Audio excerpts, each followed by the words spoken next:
Dear students, this is part 4th of this chapter.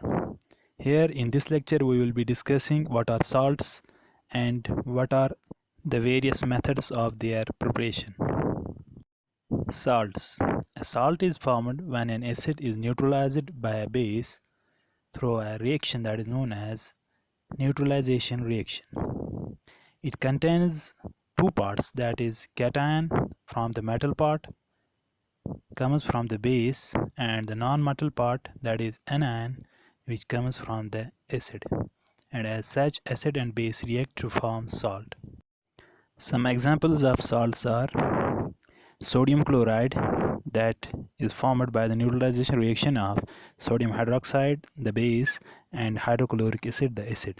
Similarly, potassium chloride from potassium hydroxide and hydrochloric acid, sodium sulfate from sodium hydroxide and sulfuric acid, potassium sulfate from potassium hydroxide and sulfuric acid, calcium nitrate from calcium hydroxide and nitric acid, ammonium nitrate from ammonia solution and nitric acid.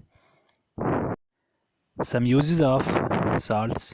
Sodium chloride is used as a table salt and to preserve meat and vegetables.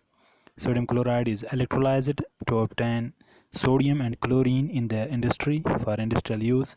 Ammonium nitrate and ammonium sulfate are used as plant fertilizers.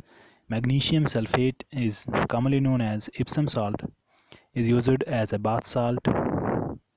Now we will discuss the various methods of preparing salts. First, we have action of acid on alkali. When acid and alkali react, they form salt and water. This process is known as neutralization. To carry out the neutralization of acid and the alkali exactly, a method called titration is used.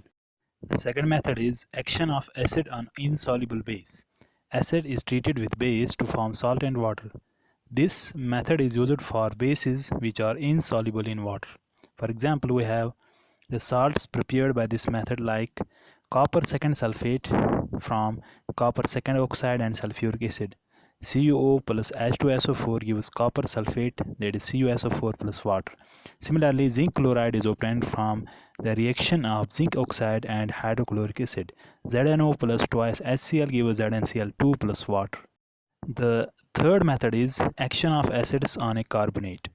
Acids, when treated with carbonate, they form salt and water and also release carbon dioxide gas. For example, we have sulfuric acid. On treating with sodium carbonate, it gives sodium sulfate plus water and with the release of carbon dioxide.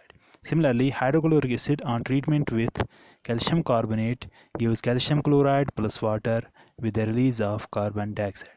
This method is similar to the previous method. Instead of the oxide, the carbonate is added to the acid. The fourth method is action of acid on a metal. Acids, when reacted with metals, they form salt with the liberation of hydrogen gas. For example, sulfuric acid on zinc, H2SO4 plus zinc, it gives ZnSO4 plus H2. Similarly, hydrochloric acid, when reacting with magnesium, it forms magnesium chloride with the release of hydrogen gas. Note that only metals like magnesium, zinc and iron are suitable. Metals like sodium, potassium and calcium are explosive with acids, while metals like lead and copper are unreactive with acids. The fifth method is double displacement or precipitation method. This method is used to prepare insoluble salts. Two solutions are mixed together to produce a precipitate of the insoluble salt, which can then be filtered off from the mixture. We have a solution of lead nitrate.